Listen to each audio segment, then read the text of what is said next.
Blessed Gift, Story 17, A Blessed Life, by Julia Wong.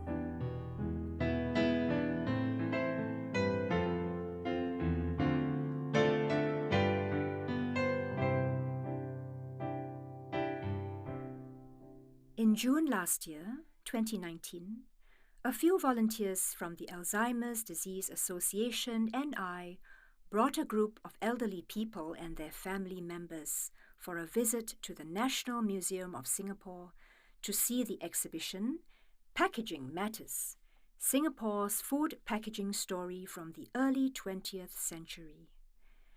I saw among the exhibits the brand of milk that I used to drink in my childhood, called Klim. Klim is coined by spelling milk backwards. It was not a cheap brand of milk, and in the early days of independence in Singapore, not many could afford it. I was the youngest in my family, and my 3 brothers and 2 sisters had all grown up on my mother's breast milk.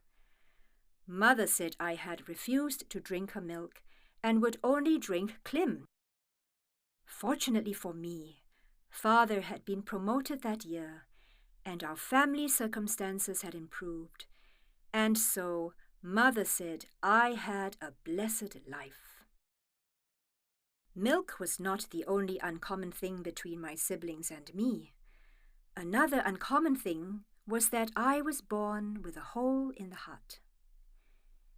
When I was young, we lived on the 4th floor, and getting home required climbing the stairs each time. My family always did this with ease, but I would be panting and out of breath. By the time I made it through the doorway, I would be ashen-faced and gasping for air. Later, when my parents brought me to see a doctor, they found out that I had a congenital heart disease, a hole in the heart. But it was a small hole that did not require reparative surgery. Thus, my parents decided to let me lead a normal school life, with me taking part in the usual physical activities alongside my classmates. At the time, I was even a sprinter, specializing in the 100-meter event. In 1981, after the completion of my Secondary 4 examinations, I followed my school's St. John Ambulance Brigade members for a combined camping trip with 2 other schools on St. John's Island, south of the mainland. We went by boat. On the last evening of the camp, while a group of us were strolling along the beach, I suddenly broke out into a cold sweat. Subconsciously, I put my hand on my chest and discovered that instead of a regular heartbeat, there was a whooshing sensation. However, it was already dark, too late for a boat ride back to the mainland. The camp doctor examined me and arranged for a buddy to accompany me as I rested back in camp. The next day, when we had returned to the mainland, my father rushed me to the doctor.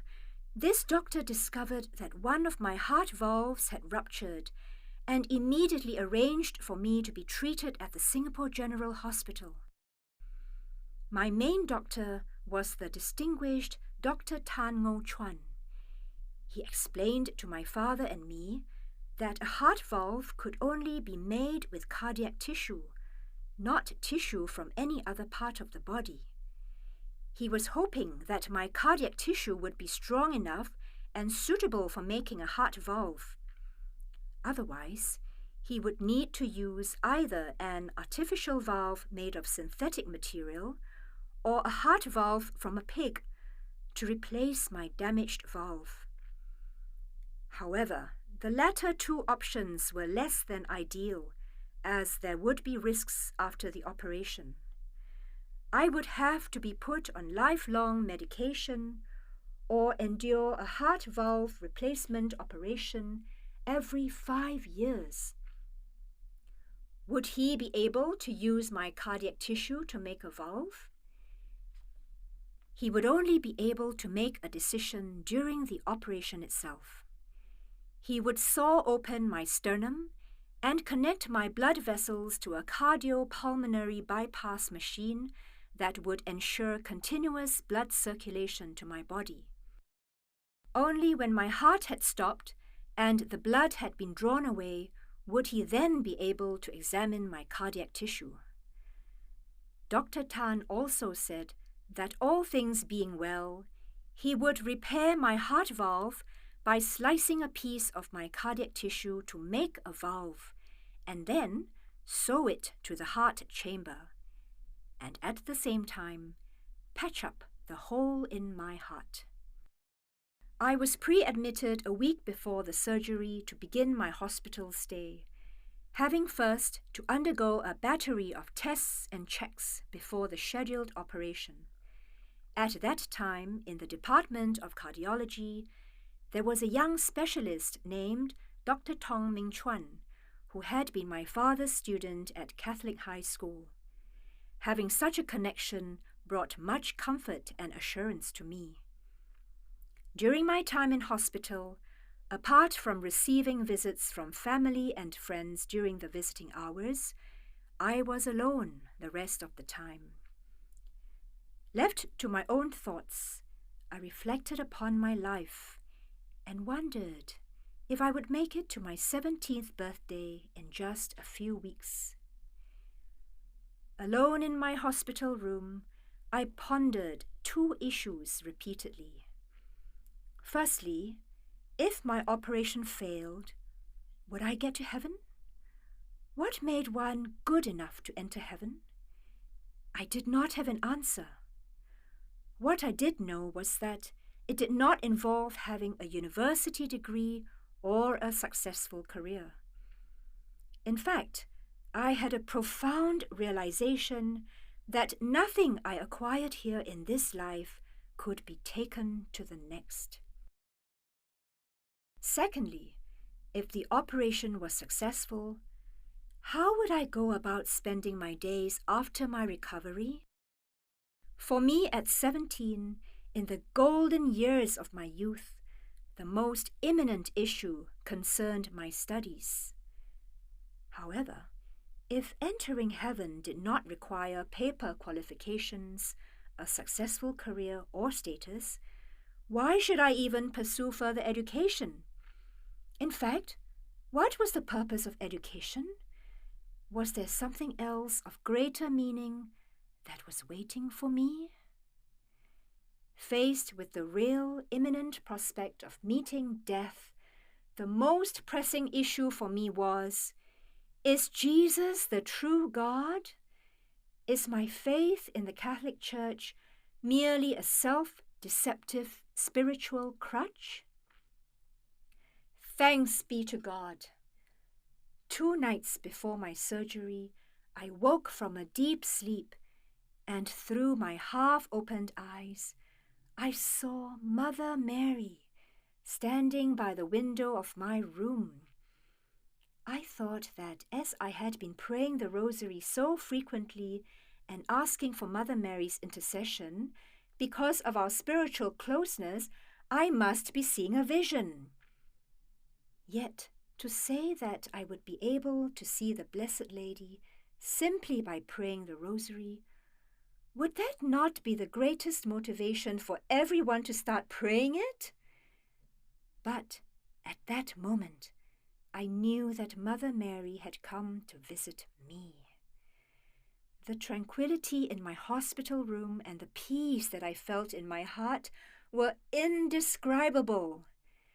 The Lord Jesus is the true God, and Mary is his mother. If the operation was unsuccessful and I left this world, I knew where I would be headed. After the surgery, I was wheeled to the intensive care unit, where I slept and rested for what felt like ages. When I awoke, I did not feel anything amiss.